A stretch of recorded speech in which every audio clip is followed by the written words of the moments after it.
Bien à vous, chers fidèles de la télévision rwandaise, en particulier les inconditionnés de l'émission Majuscule Propos. Jean Damascène Manishimwe, je suis ravi de vous retrouver pour cette émission hebdomadaire. Eh bien, aujourd'hui, nous allons parler sécurité. Paix et sécurité.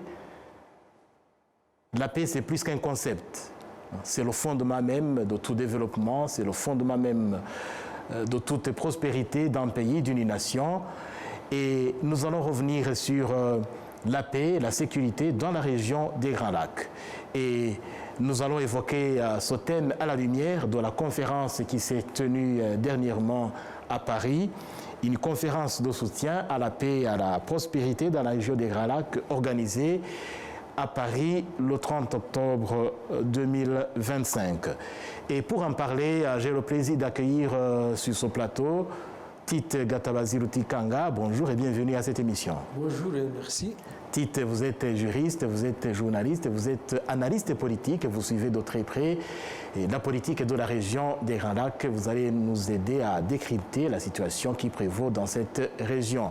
Également avec nous sur ce plateau, l'ambassadeur Joseph Mutaboba. Ambassadeur, bonjour et bienvenue à cette émission. Bonjour et merci beaucoup. Et ambassadeur, vous êtes ancien diplomate, vous avez été représentant spécial dans la région des Grands Lacs. Vous suivez la politique de la sous-région. Vous allez également nous aider à comprendre les enjeux sécuritaires et politiques dans cette région des Grands Lacs. Et pour commencer, parlons d'abord de cette conférence qui s'est tenue à Paris le 30 octobre 2025, une conférence co-organisée par la France et le Togo comme médiateur, pays médiateur de l'Union africaine sur les Grands Lacs.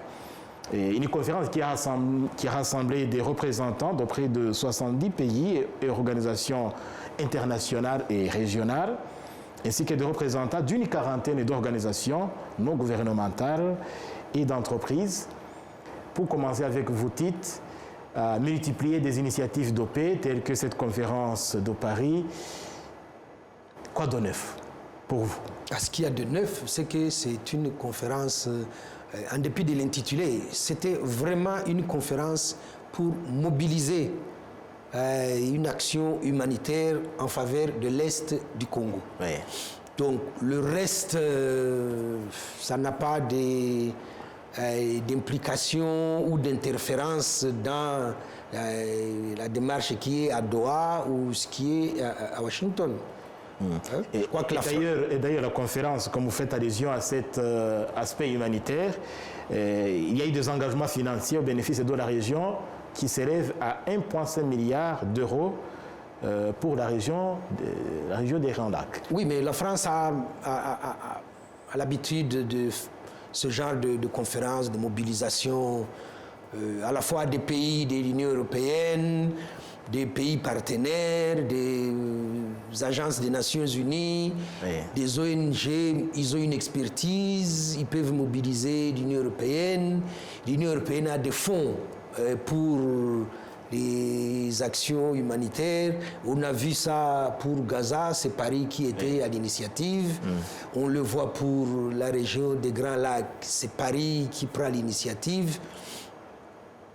Sans en faire un objet politique, il faut le cantonner à son aspect humanitaire. Oui. Quitte à voir maintenant quelle est la crise humanitaire qu'il y a à l'est de la République démocratique. On va y arriver avec vous, l'ambassadeur Joseph Mutaboba. Vous avez trouvé qu'il y a quelque chose de nouveau dans cette conférence? Bon, il n'y a rien de nouveau. C'est du déjà vu. C'est une note positive. Je dis que c'est un effort de plus vers la recherche des solutions. Mais malheureusement, c'est une note négative, c'est que ça a été, encore une fois, l'ingérence des forces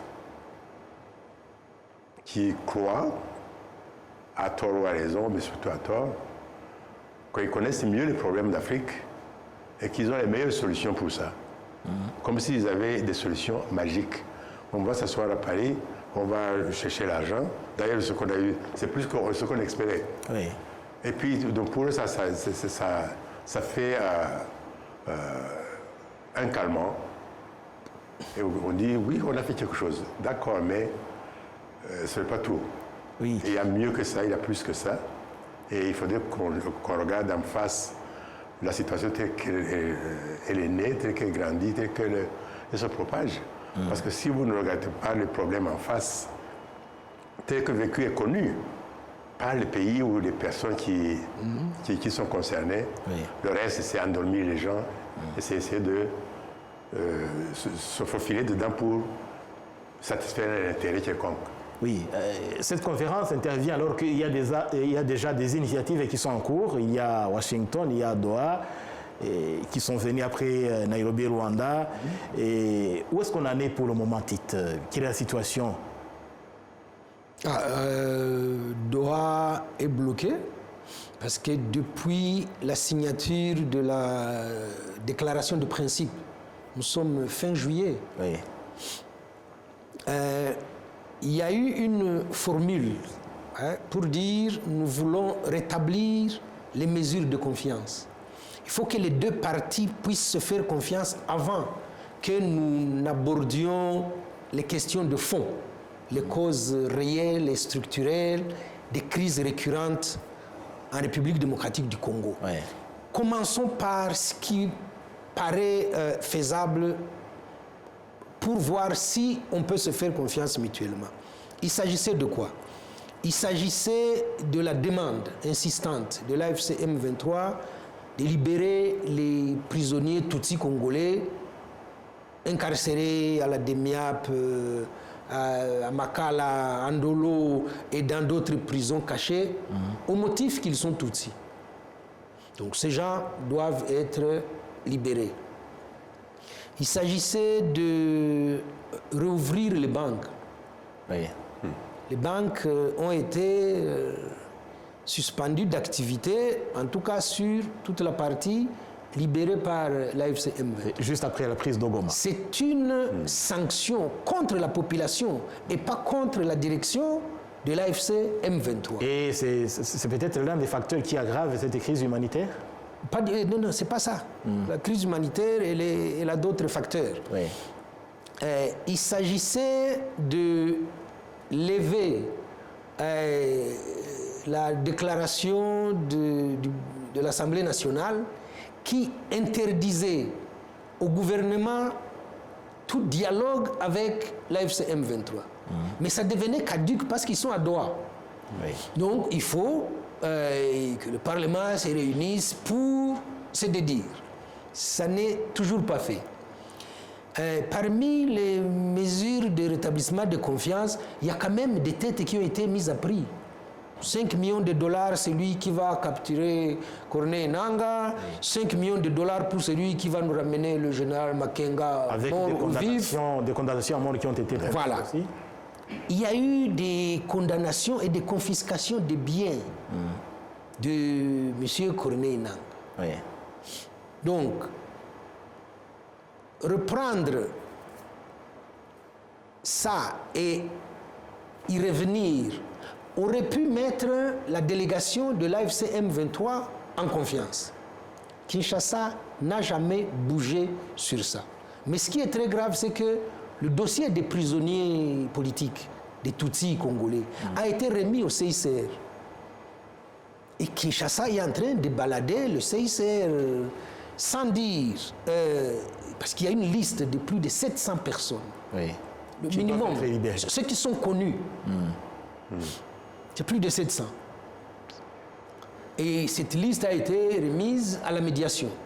Laquelle médiation, avec l'assentiment de Kinshasa, a intégré le CICR qui a une expertise formidable dans ce genre d'opération.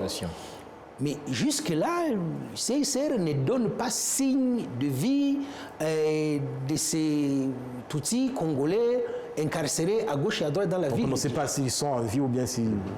On les a enlevés en pleine journée et les gens filmaient ces opérations. Oui. Des gens, des militaires, des civils, des commerçants, des femmes qui allaient au marché. Catégories confondues. Très bien. Est-ce que ces gens sont en vie? Kinshasa ne le dit pas. Et où est-ce que ces gens sont? Aux dernières nouvelles, on est à peu près à quelques 200 personnes auxquelles le CICR a eu accès. Ouais. Donc, le CICR est très discret, ne communique pas assez, en tout cas pas du tout. Mais au moins, les gens de Kinshasa disent on les a amenés à tel endroit. Évidemment, on sait comment ça se passe. 2-3 jours avant, on vient, vous prenez une douche, on vous donne des habits, vous ressemblez à quelqu'un et vous ne dites pas que vous avez été torturé parce que vous n'êtes pas encore libéré. Au moins, il y a 200. Mais comme dirait quelqu'un, le compte n'y est pas. Kinshasa a promis de rouvrir les banques. C'est l'épargne des citoyens qui ne soutiennent pas forcément la révolution de l'AFC M23, qui veulent mener leur vie normale. Payer la scolarité des enfants, payer les soins de santé, aller au marché et vivre normalement. Mais cet argent est bloqué. Et vous nous parlez du gouvernement de Kinshasa. Qu'en est-il de l'AFC M23? Est-ce que de leur côté, ils ont fait quelque chose par rapport à cet échange de prisonniers? Eux, ils ont respecté, et ça, la médiation le dit. J'ai entendu quand même la déclaration du représentant américain. La déclaration de principe, ce que je n'ai pas dit, la déclaration de principe intimait l'ordre d'un cessez-le-feu immédiat. Avant que l'encre ne sèche, Kinshasa avait violé le cessez-le-feu. Et donc, nous sommes à une violation systématique de tout cessez-le-feu. L'AFC M23 a fait preuve de bonne volonté en conservant ses positions, mais en ripostant chaque fois qu'il y a des attaques. Je pense que tout ça est documenté et chaque fois transmis à la médiation pour montrer et à la fois les violations de Kinshasa, à la fois les manipulations de Kinshasa. Il faut quand même redire ici que le discours de haine n'a pas varié d'un iota. Il faut écouter même le porte-parole du gouvernement, pas plus tard qu'hier, ce qu'il était en train de dire. Il les traite encore de pantins. Il faut voir la présentation de la réouverture de l'aéroport de Goma. À la limite, ça fait rire. Là, on va y arriver. Et d'ailleurs, nous avons vu le communiqué de l'AFC M23 juste après cette conférence de Paris qui dit que Paris devrait aller au-delà de l'humanitaire et aborder la question essentielle, la sécurité, car la sécurité précède l'humanitaire. L'ambassadeur Joseph Ntaboba, à votre avis, la question essentielle de la sécurité n'a pas été cernée comme il faut à Paris? Ben écoutez, à Paris, comme partout dans le monde occidental, on parle mieux à l'aise quand on épingle l'humanitaire. Pourquoi l'humanitaire? C'est là où se trouve le plus d'activité, ou le plus de récolte de fonds aussi. Et là, ça attire, c'est attrayant comme côté, comme activité. Mais on oublie que même si vous avez des milliards et des milliards de dollars ou d'euros, sans sécurité, sans paix, personne ne pourra ni manger, ni cultiver, ni faire quoi que ce soit. Alors, de quelle humanitaire parle-t-on? Moi, à mon sens, je crois qu'il faudrait plutôt revoir toute la situation telle qu'elle est, sur le terrain, et dans la logique possible. Il n'y a plus de déplacés internes. Ils sont chez eux, ils sont rentrés chez eux. Ils cultivent, ils veulent cultiver. Mais la sécurité qu'on leur doit, c'est plutôt leur donner des semences, pour leur donner du fumier, pour leur donner la sécurité pour qu'ils puissent cultiver et récolter les plantes. Alors, sur ce point, monsieur l'ambassadeur, vous n'êtes pas d'accord avec ce point de la déclaration de la conférence qui dit que plus de 2 millions de personnes ont été déplacées dans l'est du pays, portant le nombre total de déplacés internes à près de 6 millions, tandis que 27,7 millions de personnes vivent en situation d'insécurité alimentaire aiguë. Ces chiffres, même s'ils étaient corrects, ce sont des chiffres qui ont été répétés et réutilisés du jour au lendemain, du mois au suivant, d'une année à l'année suivante, et on est fatigué de ces histoires. Quand vous regardez la source de ces chiffres, là on vous dit on a tué 10 millions de gens. Bah écoute, allons-y voir. Qui a tué ces 10 millions de gens? Donc les statistiques qu'on l'on donne, ce sont des statistiques qui sont là pour justement gonfler les chiffres et servir l'humanitaire, comme on l'a dit. Mais ça n'a rien à voir avec la réalité sur le terrain. Donc aujourd'hui, on ne peut pas me dire, même si je n'ai pas été au Kivu pour un certain temps, on ne peut pas me dire que les déplacés internes sont encore 2 millions. Non, les gens sont rentrés chez eux depuis que l'AFC est là maintenant. Et Tite, peut-être on parle de 6 millions de déplacés. Mais pour compléter, l'ambassadeur, la phrase parle de l'Est de la République démocratique du Congo. L'Est du pays. Tout l'Est n'est pas libéré par l'AFC M23. Quand on parle de l'Est, on commence par l'Ituri. Ce n'est pas que le Kivu. L'Ituri est sous contrôle de Codeco allié au FRDC. Il y a beaucoup de déplacés là-bas, il y a beaucoup de morts. On ne parle pas de Beni. Beni est sous contrôle des ADF, lesquels ADF, nous dit-on, sont contrôlés par 2 ministres qui sont au gouvernement aujourd'hui. L'Est, c'est aussi... Mais quitte ça, est-ce que c'est prouvé ou... C'est un avocat célèbre, membre du DPS, qui l'a dit à la télévision, c'est pas moi. Donc, il a dit que les ADF sont des Nandais, nous avons des Nandais au gouvernement qui ont des connexions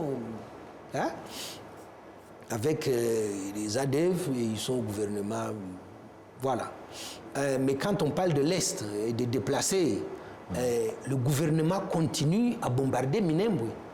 Quand il y a des bombardements, il y en a qui meurent, il y en a qui fuient. Au jour d'aujourd'hui, qui contrôle Uvira et ses environs? Est-ce qu'on va encore dire c'est l'AFC M23? Le gouvernement a nommé un général Munyamulenge pour la zone d'Uvira. Les Wazalendo ont refusé. Et Tshisekedi a fait marche arrière. Mais quand ils sont en train de tuer, de violer, de piller, il y a des déplacements de populations. Le Burundi accueille des Congolais réfugiés chez lui. Mais est-ce que cette zone est sous contrôle de l'AFC M23? Je pense que non. Et donc, comme disait l'ambassadeur, nous avons l'habitude de ces chiffres qui sont grossis. Pour frapper vraiment l'opinion et dire c'est grave, c'est très grave, c'est catastrophique. 2, faire appel à la fameuse charité internationale et on va assister à des convois, des camions, des véhicules 4x4 avec des drapeaux pour dire qu'on va sauver le Congolais.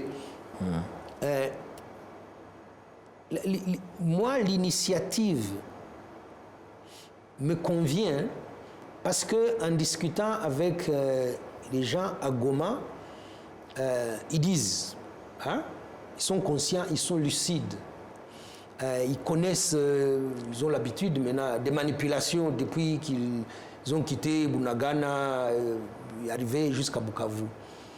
Et donc, cette aide humanitaire qui va arriver sera canalisée par les autorités de fait qui sont depuis Rutshuru, en tout cas Rutshuru, Walikale, Masisi, Nyiragongo, Kalehe, Walungu, Bukavu et Kabare. Eux, ils vont canaliser ce qu'on appelle aide humanitaire. Vous n'avez plus de camps, ni de déplacés, ni de réfugiés. Hein? Il n'y en a plus. Et on a vu, on a entendu les jérémiades des gens quand l'AFC M23 est arrivé et que les gens sont rentrés chez eux. Hein? Les ONG qui étaient sur place ont perdu du boulot. Et donc, c'est elles qui vont crier à la catastrophe. Quand vous voyez quelqu'un qui rentre dans son village, vous allez vraiment appeler ça une catastrophe.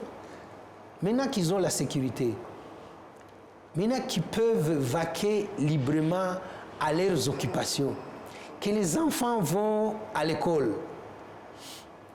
cette aide va arriver. Elle est toujours la bienvenue. Oui. Mais doit être canalisée dans le développement des communautés locales. Ouais. Et puis, un autre point de cette conférence, la déclaration finale de cette conférence, c'est que les participants ont formulé des recommandations sous la forme d'un plan d'action pour approfondir l'intégration économique régionale dans la région des Grands Lacs. Oh non, bon. Monsieur l'ambassadeur, pensez que cette intégration... Ça, c'est les formules des diplomates. Cette intégration était vu la situation actuelle, cette intégration dont on parle, elle est possible. Elle est prématurée, je regrette. Est-ce que Paris se substitue à East African Community? Est-ce que Paris se substitue à la SADC? Est-ce que Paris se substitue à toutes ces organisations d'intégration régionale? Non. Oui. Sur l'intégration, est-ce qu'on peut dire un mot sur les négociations qui se passent à Washington? L'accord sur la dimension économique et intégration entre le Rwanda et le Congo avait abouti. Il ne restait plus que la signature. Et pourquoi le président Tshisekedi appelle le chef de la délégation ou la chef pour dire stop, ne signez pas? Ça aussi, il faut interroger ça. C'est quand même sous la médiation américaine. Oui. C'est quand même... c'est un travail très difficile. Mais ça se fait. Les gens y passent des nuits entières. Vous vous souvenez, à Luanda, quand on a encore refusé de signer, il paraît qu'il était 1h ou 2h du matin. Et la ministre congolaise dit, je reçois l'ordre de ne pas signer. Mais le document était fin prêt. Donc, il ne faut pas exagérer la conférence de Paris. Elle est humanitaire et ne peut rester qu'humanitaire. Même si dans l'humanitaire, vous avez le volet sécuritaire, vous avez le volet politique, vous avez le volet opérationnel. La conférence a eu lieu il y a quelques jours. Cet argent, c'est des promesses. Hein? Ce n'est pas de l'argent qu'on a déposé sur la table. Hein? Oui. C'est des promesses, des dons. Oui. Et donc, il faut retourner derrière pour voir dans les budgets des États, les décaissements.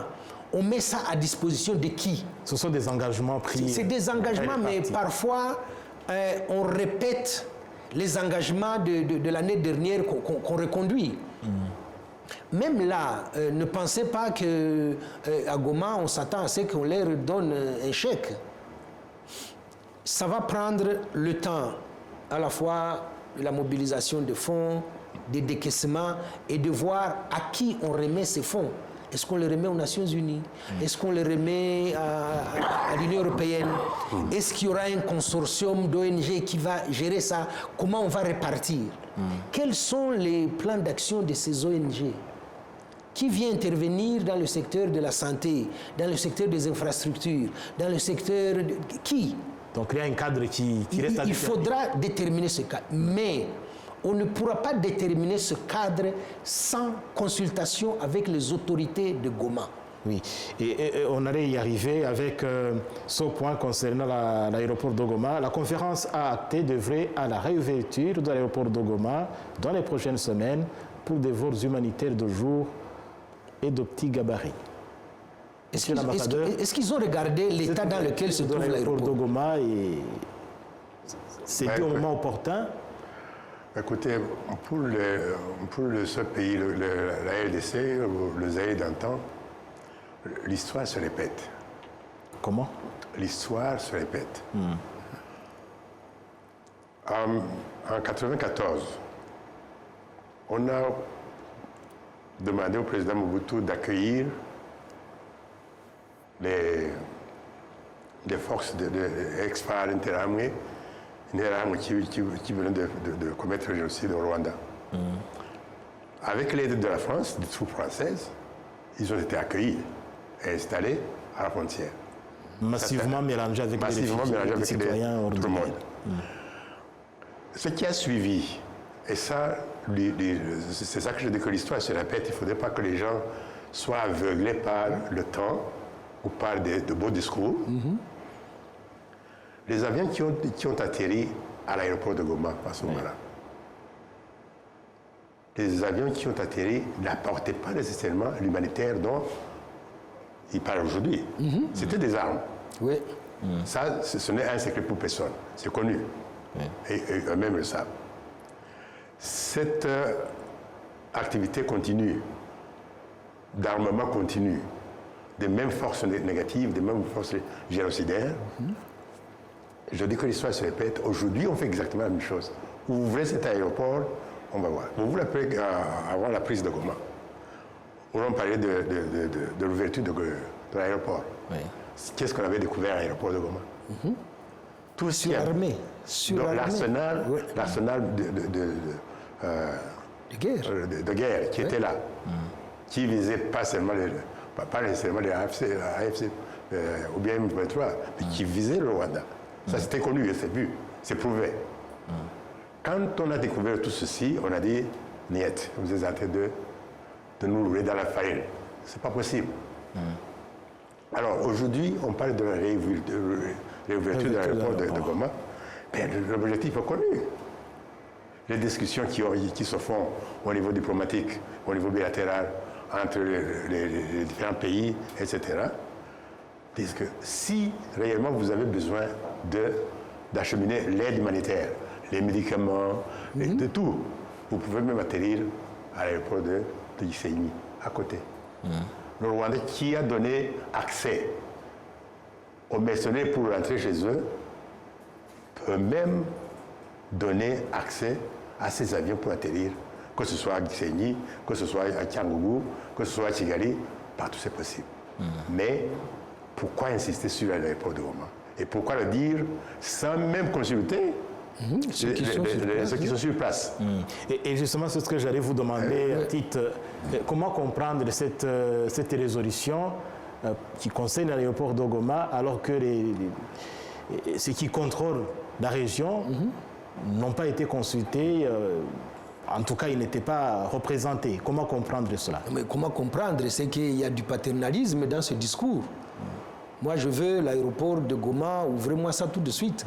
Or, au jour d'aujourd'hui, ça ne marche pas. L'aéroport de Goma, pourquoi cette fixation et cette convoitise?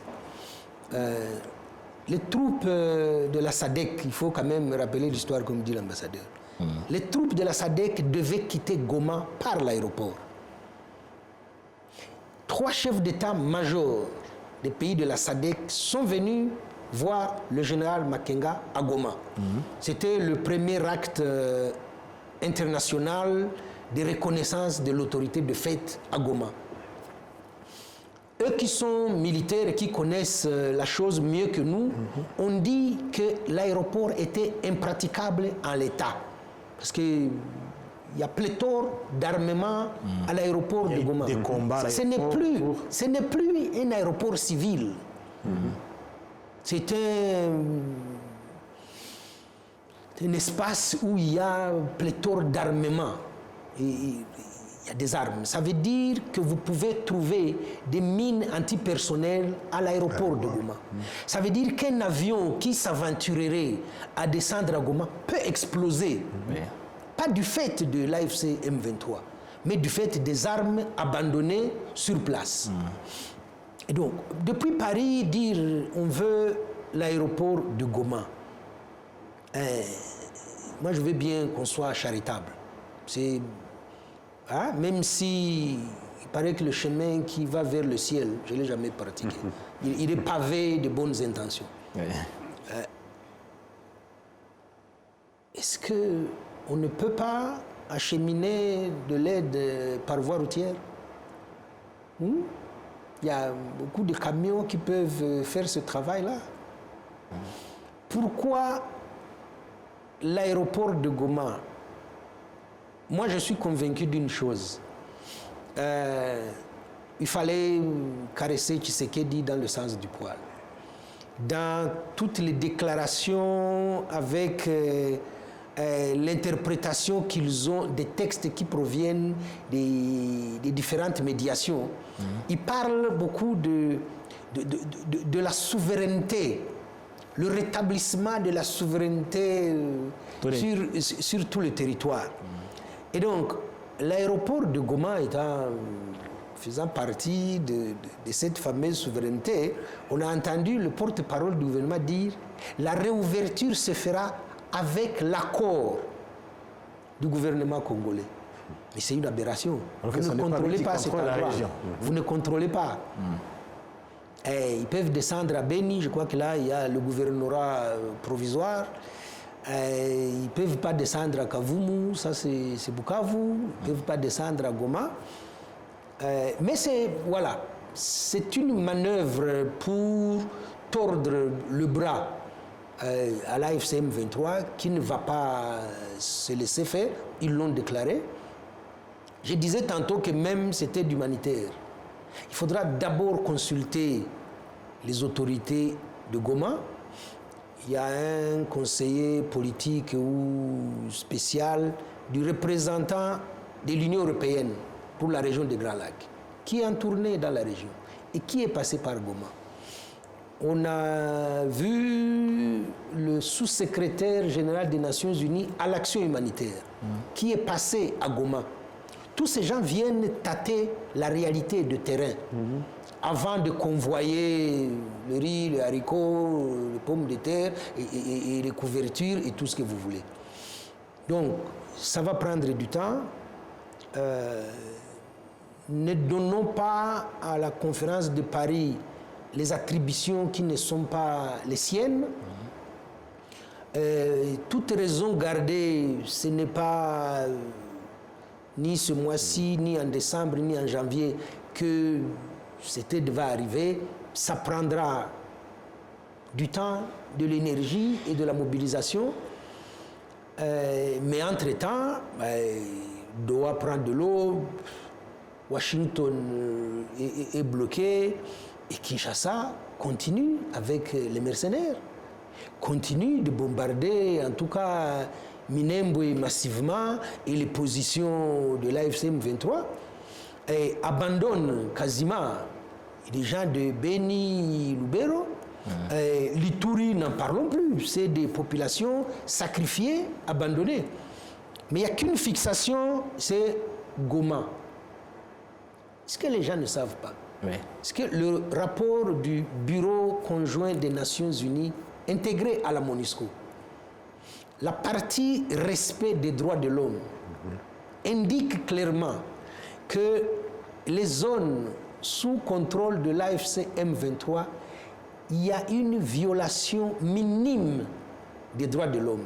Et ça, c'est peut-être les reliquats de Wazalendo, des Ineramu, qui traînaillent encore. Oui. Il n'y a plus de cas de vol à main armée. Il n'y a plus de cas de viol des filles et des femmes. Mais par contre, du côté où se trouve le gouvernement congolais, allez-y voir, les chiffres explosent. Et justement, Tite, vous faites allusion à ce côté sécuritaire. Et pourquoi on ne voit pas dans cette conférence de Paris assez d'accent sur cet aspect sécuritaire? Parce que c'est déjà un fait. De Bunagana à Bukavu, en passant par Minova et Kalehe, les gens sont en sécurité. Et donc, ça dérange les donneurs de leçons qui auraient bien voulu venir en courant et dire on vient sauver. On n'est plus sauveur. Hein? ils auraient été très contents de voir des teintes à perte de vue. Hein? Mugunga de 94, monsieur l'ambassadeur. Oui. Hein? Ça fait plaisir aux humanitaires. Nous venons sauver.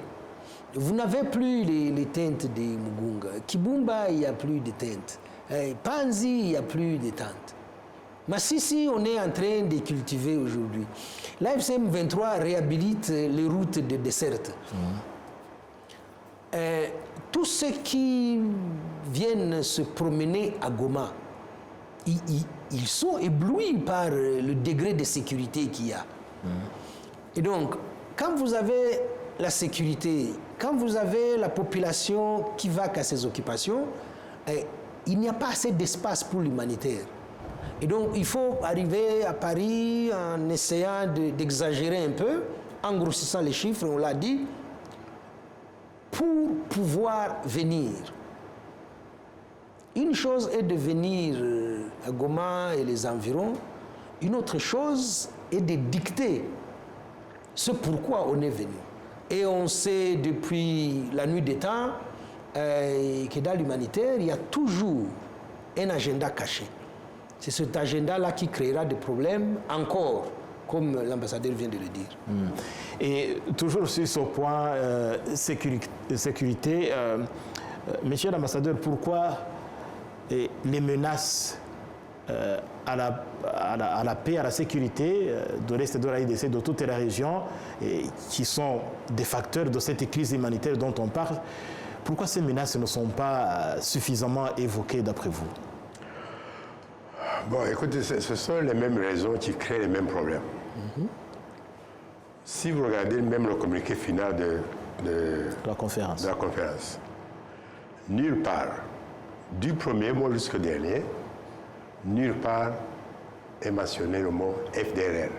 Nulle part. C'est fait, c'est par accident ou c'est par choix. Ça, je laisse aux auditeurs de conclure. Ça, c'est une chose. Deux, dans le discours du président Tshisekedi, du début à la fin,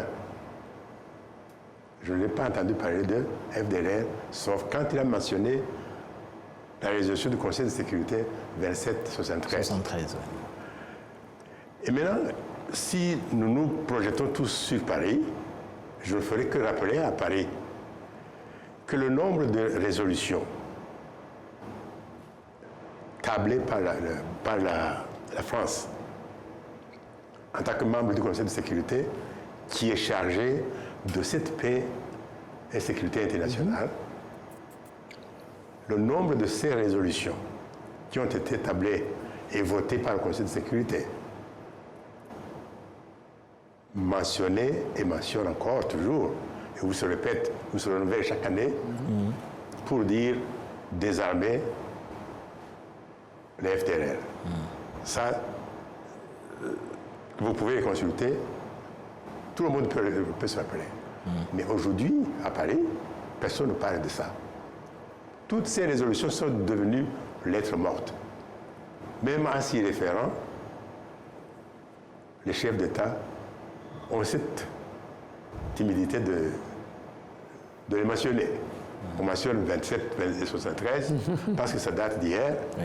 S'ils ne connaissent pas, bon, peut-être qu'ils étaient encore jeunes ou moins lettrés, mais moi qui connais ces résolutions, j'ai participé à ces réunions du Conseil. Moi, ça me fait mal que de voir une dizaine, une vingtaine, une trentaine de résolutions qui sont complètement ignorées au jour le jour, alors que le problème reste et reste recyclé. De Mitterrand à Macron, on recycle et les gens trouvent ça normal. Ce n'est pas normal. Ce n'est pas normal et ce n'est pas comme ça qu'on gère les choses. Donc, demain, on va dire qu'on fera une autre conférence à Bruxelles. Ça ne m'étonnera pas. Qu'est-ce que vous voulez que je fasse? Oui. Mais quand vous parliez de l'intégration tout à l'heure, je vous ai dit que l'intégration ne peut pas se faire aussi longtemps que tous ces problèmes de sécurité restent Donc il y a des préalables. Il y a des préalables. Il y a des causes profondes qui ont causé toutes ces... qui sont à l'origine de la situation. Si on ne pointe pas du doigt tous ces problèmes et qu'on les attaque l'un après l'autre, on ne pourra jamais trouver de solution. Alors, si on n'a pas de solution, comment est-ce qu'on va proposer encore d'autres exercices comme l'exercice soi-disant humanitaire? Aller vers la sécurité des gens. Ils sont là, ils peuvent dormir et se réveiller, mais ils n'ont pas à manger parce que la production de la nourriture n'est pas suffisante. Tenez-leur là. Cet argent qu'on récolte, si jamais il est déboursé, je ne sais même pas s'ils sont déboursés, il va être servi comment et où? Les personnes qui ont besoin de cet argent, les personnes pour lesquelles vous avez récolté cet argent sont là, ils attendent pour que les enfants puissent manger, que les parents puissent se faire soigner et avec leurs enfants, que les routes et les hôpitaux, etc. Mais rien de cet argent, tout comme ça a été le cas pour les budgets soi-disant nationaux, qui se terminent dans les poches de Tite ou de notre ange là, sans que personne ne s'en doute. Oui. Donc, il ne faudrait pas qu'on roule les gens de la farine pour dire on résout le problème. Non. Je suis d'accord avec les initiatives, mais les initiatives devraient apporter des solutions adéquates en utilisant des moyens qu'il faut et qui sont connus à adresser les problèmes et les origines. Et Tite, l'ambassadeur vient de faire allusion à ce problème longtemps évoqué des FDLR. Et qu'en est-il de cette neutralisation des FDLR dont on a toujours parlé? On a vu dernièrement, l'AFCM 23 a présenté un des chefs des FDLR capturés dans l'espace qu'il contrôle. Est-ce qu'on peut espérer que Kinshasa pourra un jour répondre à cette exigence de neutraliser les FDLR? Les FDLR sont en alliance avec les FARDC, ça c'est établi. Ça veut dire soutenu militairement, matériellement par le gouvernement congolais. Ça, ce n'est plus l'objet, ça ne fait plus l'objet des discussions. Mais Kinshasa a un discours il y a des communiqués qui ont été sortis contradictoire sur la question des FDLR. Tantôt, ils existent pas, dixit l'ancien ministre des Affaires étrangères Lutundula. À la tribune des Nations Unies, le président Tshisekedi demande de quel FDLR parle-t-on. Il revient à Kinshasa, il y a la chargée du renseignement américain qui arrive. Nous avons le premier communiqué des FARDC, en tout cas de l'état-major, lu par le porte-parole, le général Ekenge, qui donne ordre aux militaires congolais de ne plus collaborer avec les FDLR. Qu'est-ce que ça veut dire quand on interprète? Ça veut dire qu'il y a une collaboration existante. À partir d'aujourd'hui, nous demandons que cette collaboration s'arrête. Or, c'était juste un communiqué pour faire plaisir aux Américains. Après ça, c'est très intéressant. Il y a une émission créée par Mouyaya sur la RTNC, 30 ans ça suffit. Et le général Ekenge, porte-parole des FARDC, parlant des FDLR, dit, je n'ai pas les mots exacts, mais l'idée c'est, parmi les 10 millions qu'on évoque, la plus grande facture relève des FDLR. C'est les FDLR qui tuent le plus de Congolais sur le territoire congolais. Ça, c'est les contradictions à Kinshasa. Mais regardez pourquoi Luanda a bloqué. C'était sur la question des FDLR. Le CONOPS, qui était négocié par les services de renseignement du Congo, de l'Angola et du Rwanda. C'est ce qui aurait dû être signé à Luanda quand la ministre a dit « je reçois l'ordre de ne pas apposer ma signature ». C'était la neutralisation des FDLR. avec l'appui du travail accompli par le CONOPS. Mais manque de bol pour Kinshasa, le CONOPS a été exporté à Washington.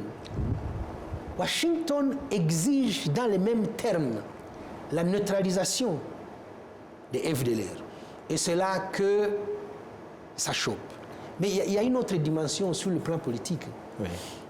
Le journal Africa Intelligence a révélé que le président Tshisekedi avait dépêché un émissaire à Niamey pour prendre contact avec les anciens génocidaires qui ont purgé leur peine et qui sont logés à Niamey. Au Niger.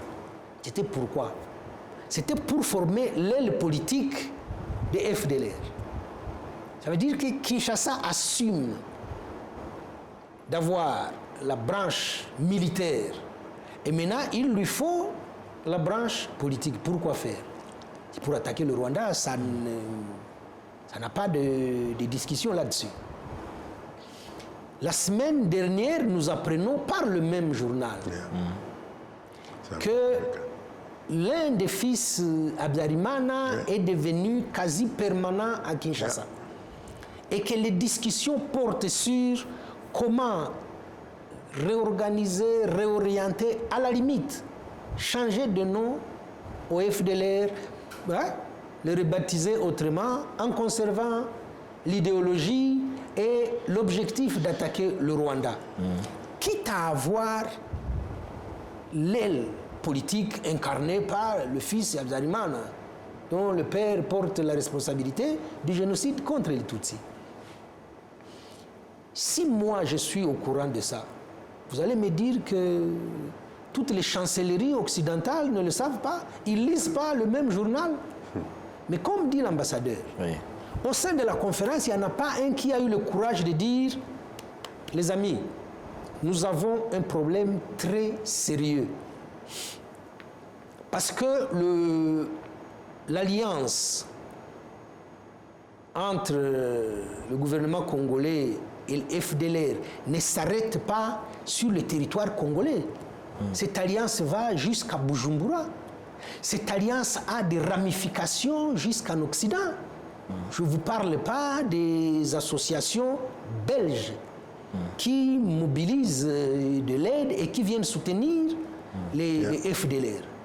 Il y a des écrits. Est-ce qu'on peut avoir des preuves qui démontrent ce que vous... Il y a un écrit de l'ASBL Jambo qui dit que c'est une faute lourde que de neutraliser les FDLR. Ce document existe. Oui. Donc, ceux qui plaident la cause des FDLR, c'est ceux-là qui disent nous devons détruire le Rwanda. Parce que c'est ça l'idée derrière. Et les propos de Tshisekedi ne souffraient aucune ambiguïté. Depuis Goma, moi je vais détruire Kigali. C'est ça les armes dont on parlait qu'il a amassé à l'aéroport de Goma. Ça, ce n'étaient pas des armes destinées à combattre l'AFC M23. Ouais. Il n'était pas entré dans la ville de Goma, que ces armes étaient là. Il n'était pas entré dans la ville de Goma, que le président Tshisekedi s'était frotté les mains en disant « Maintenant, je vais faire feu ». Ça, ce sont ses propres mots. Oui. Mais je fais feu sur qui? Sur Kigali. Tout ça est suffisamment connu et documenté, mais pour en parler, je crois qu'il n'y a que la presse qui a le courage de le dire. Probablement quelques diplomates, l'ambassadeur peut nous confirmer ou infirmer, mais qui le disent sous le sceau de la confidentialité. Eh bien, vous savez, vraiment, Kinshasa, ils ne sont pas sérieux. Mais ça ne suffit pas, ça. Hein? S'ils ne sont pas sérieux, on devrait en tirer les conséquences. Et, monsieur l'ambassadeur, est-ce de la volonté politique qui manque en République démocratique du Congo pour que ce problème soit résolu une fois pour toutes. Est-ce qu'ils ne voient pas que les FDLR continuent de compromettre cette sécurité qui est à l'origine d'autres problèmes, notamment cette crise humanitaire dont on parle? Est-ce qu'ils ne voient pas ça? Ils le voient, mais ils se sont tendus à un piège depuis 1994, du temps de Mobutu, comme je disais au départ. Oui. Ils se sont tendus à un piège qui est là. Et on ne sait pas comment le défaire, parce que les mêmes personnes, les mêmes causes produisent les mêmes effets. Oui. Donc, comme je disais, de Mitterrand à Macron aujourd'hui, il n'y a rien qui a changé. Les signes montrent que c'est la protection de ces forces d'une façon indirecte. Ce n'est pas exprimé de façon claire, mais c'est consistant. On voit que l'objectif, c'est garder la même main de protection sur les mêmes forces. Mais si on met de côté... Peut-être à la décharge du président Macron, nous avons quand même un rapport très courageux du professeur Duclerc. Oui. À la décharge du président Macron, il est venu à Kigali et il a fait amende honorable. Oui. Et donc, le degré de coopération aujourd'hui entre le Rwanda et la France, c'est vraiment pour dire on va se défaire des alliances qu'avait Mitterrand et ses cercles avec le régime Habyarimana. Oui. Donc, on ne peut pas accuser le président Macron ni de paternalisme, ni de néocolonialisme. Je crois que le président Macron arrive quand même dans un pays très conservateur. Il y a beaucoup de forces politiques, de forces sociales, des réseaux qui empêchent le président de dérouler sa vision du rôle de la France au sein de l'Europe et à travers le monde. Donc ça, on peut lui donner crédit, Oui. de prendre des initiatives. Il a quand même réuni la jeunesse africaine à Montpellier et il a accepté qu'on lui dise des vérités en face. Sur le passé. Il a demandé à l'intellectuel africain Achille Bembe de dépoussiérer la France-Afrique. Donc ça, au moins, c'est à mettre au crédit du président Macron. Oui. Et ce qu'il fait, je vais finir sur ça, ce qu'il fait, il le fait au détriment de son image en interne.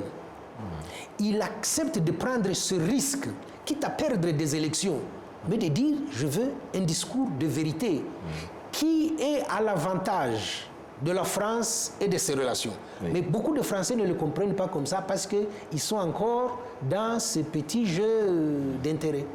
Oui, et sur ce point justement, Tite, vous êtes juriste et un élément assez important, c'est que c'est sous Emmanuel Macron qu'on a vu un grand nombre de procès pour génocidaires en France. Aujourd'hui, il y a eu 8 condamnations des Rwandais poursuivis pour génocide qui sont jugés à la Cour d'assises de Paris. Oui. C'est un élément quand même à ne pas négliger. Moi, je voudrais plutôt qu'on revienne sur la responsabilité des Congolais eux-mêmes. Si ce problème des FDLR persiste, alors que ce sont les FDLR qui sont à l'origine du malheur de la sous-région pendant plus de 3 décennies maintenant, est-ce que les Congolais ne voient pas que les FDLR, pactiser toujours avec les FDLR, ce n'est pas un danger? J'ai développé un peu l'alliance qu'il y a et la tentative de lui obtenir l'aile politique. Ça veut dire que derrière ça, il y a des forces obscures, en tout cas qui font de Tshisekedi leur cheval de bataille. Et il accepte de jouer ce rôle. Oui. Maintenant, est-ce que le Congolais ne voit pas ça? Si, il le voit, parce qu'il y a déjà une partie des Congolais qui se sont rebellés contre leur gouvernement et qui forment l'alliance AFC. Il y a une bonne partie de la classe politique qui s'est retrouvée dernièrement à Nairobi autour de l'ancien président Joseph Kabila et qui dénonce cette instrumentalisation de la fameuse agression rwandaise. Oui. Et ceux qui sont rentrés à Kinshasa, on leur pose la question. Est-ce que vraiment vous pouvez affirmer devant caméra que le Rwanda agresse le Congo? Ils disent non, ça c'est un faux problème. Ne m'entraînez pas dans votre rhétorique d'agression. Donc, pour vous répondre, oui, une partie des Congolais, et non négligeable, n'est pas d'accord avec ce que fait le gouvernement. J'ajoute la Senko qu'on traite de politiciens en soutane parce qu'elle demande qu'il y ait un dialogue inclusif entre Congolais pour qu'on traite des problèmes du Congo. Mais comprenez que le pouvoir est entre les mains de Tshisekedi. C'est lui qui décide de tout quasiment, même de la nomination des députés et tout ça, mais ça les regarde. En tout cas, il a le pouvoir, il le détient et c'est lui qui l'exerce. Oui. Tshisekedi veut continuer la guerre à l'Est pour ne pas assumer ses responsabilités de mauvaise gouvernance. Je crois qu'il faudrait plutôt se parler sur la question qu'il a posée. Oui.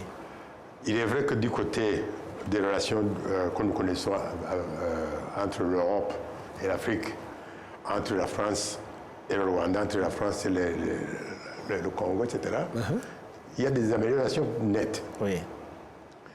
Mais ce qui manque aujourd'hui, à part la volonté politique de Tshisekedi et ses politiciens, de pouvoir accepter qu'il y a une erreur d'affiliation. Il y a un autre point qui manque. Les mêmes amis de l'Afrique, que ce soit Macron, que ce soit Trump et les autres, aujourd'hui, ils ne tiennent pas le langage clair pour dire à Tshisekedi, nous savons que vous n'avez pas de volonté politique de pouvoir vous dissocier avec les FDLR, mais essayez de faire ceci, essayez de l'encourager dans ce sens-là. Alors, s'ils ne le font pas, et que ça dure, ça veut dire qu'ils y ont profit. Ils ont profit à laisser la situation telle qu'elle est. Si elle se développe telle que on la voit aujourd'hui et qu'il n'y a pas de volonté politique de la part de Tshisekedi et son gouvernement de changer, ça veut dire qu'on a cela pour jamais. Ça va continuer. Alors, ça serait intéressant que les mêmes personnes qui ont de bonnes intentions à Paris ou ailleurs, aujourd'hui, qui tiennent un langage clair pour dire la vérité à M. Tshisekedi, pour dire, écoutez, ne vous levez pas d'illusions. Ce n'est pas en vous aidant, ce n'est pas en essayant de faire des conférences, etc., qu'on va vous faire comprendre qu'on va vous faire croire qu'on va vous soutenir continuellement sans que vous ayez cette volonté politique de résoudre vos problèmes. Donc, moi, à mon avis, il faudrait que le sens critique de la situation telle qu'elle a se développée revienne maintenant à la case départ pour dire assoyons-nous, confrontons nos problèmes, vos problèmes, et essayons de chercher les causes profondes de ce qu'on a, et on va trouver des solutions ensemble. Oui. Au niveau des soutiens, il n'y a pas eu meilleur soutien que la diplomatie belge qui a fait le service à la place de Tshisekedi.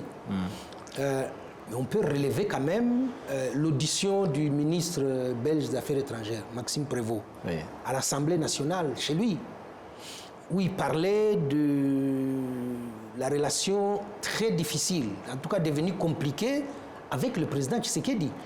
Et il l'accuse de quoi? Il dit, nous lui avons demandé avec insistance de ne pas continuer le procès contre Kabila parce que c'est un non-sens, parce que ça va se retourner contre lui et parce que ça va déchirer davantage la société congolaise. Il nous a promis qu'il allait arrêter ce procès. On n'est pas les seuls, il y a d'autres chefs d'État africains qui ont fait la même demande, mais il ne nous a pas écoutés. Donc l'ambassadeur qui parle des partenaires qui devraient lui parler.